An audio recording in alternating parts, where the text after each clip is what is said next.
Gujarati TV લાઈવમાં સ્વાગત છે। રાજકોટ જિલ્લાના ઉપલેટામાં પગાર બાબતે કર્મચારીએ તેની પત્ની સાથે ઉપવાસ આંદોલન શરૂ કર્યું। રાજકોટ જિલ્લાના ઉપલેટામાં પગાર બાબતે કર્મચારીએ તેની પત્ની સાથે ઉપવાસ આંદોલન શરૂ કર્યું। અનિલભાઈ વાછાણી નામના વર્ગ 4ના કર્મચારી 2005થી ગધેથડ ગામ પાસે આવેલ વેણુબે ડેમ સિંચાઈ યોજનામાં નોકરી કરે છે। અન્ય જુનિયર કર્મચારીઓને છઠ્ઠો પગાર પંચ લાગુ કરવામાં આવ્યો છે, જ્યારે તેમને અન્યાય કરી લાગુ કરવામાં આવેલ ન હોય ત્યારે વેણુબે સિંચાઈ યોજનાના સેક્શન ઓફિસર ચેતન યોગાનંદીના જણાવ્યા મુજબ તેમનો કેસ કોર્ટમાં ચાલે છે અને તેમને પગાર મળવા પાત્ર હોવાનો પણ અહેવાલ રજૂ કરેલ છે। કર્મચારી પોતાની પત્ની અને પરિવારના અન્ય સભ્યો સાથે ધૂમધકતા તાપમાં ઉપવાસ ઉપર બેઠા। જો સંતોષકારક જવાબ કે કાર્યવાહી નહીં થાય તો ઉગ્ર આંદોલનની ચીમકી પણ ઉચ્ચારતા કર્મચારી। મારું નામ અનિલભાઈ કાંતિભાઈ વાછાણી। હું વેણુબે સિંચાઈ યોજનામાં ઉપલેટા તાલુકાના ડેમ ઉપર હું સર્વિસ કરું છું।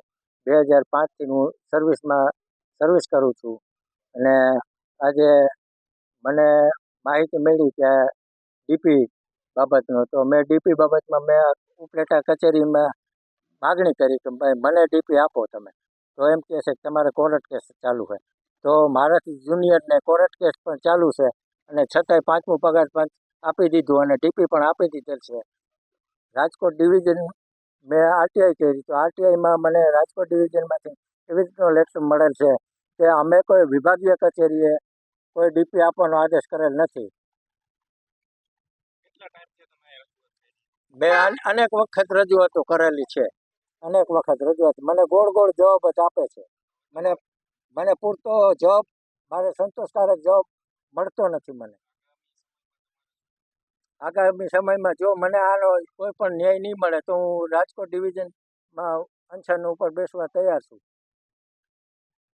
મારું નામ કુંદનબેન અનિલભાઈ વાછાણી। મારા પતિ વેણુબે સિંચાઈમાં નોકરીમાં રોજમદાર તરીકે ફરજ બજાવે છે।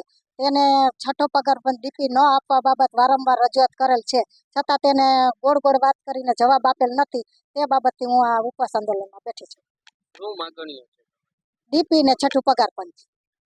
એમને પગાર પંચ નથી મળ્યું ને બીજાને મળ્યું? હા, એના સિનિયરને નથી મળ્યું ને જુનિયરને મળેલ છે, એટલે મારા પતિએ વારંવાર ઓફિસમાં રિક્વેસ્ટ કરેલ છે, તો એની રિક્વેસ્ટ કોઈ સાંભળતું નથી। એ માટે મારે આ ઉપવાસ આંદોલનમાં બેસવું છે। તો હું ઉપર રાજકોટ સબ ડિવિઝનમાં આંદોલન ઉપર બેસીશ, રાજકોટ ડિવિઝનમાં આંદોલન ઉપર બેસીશ।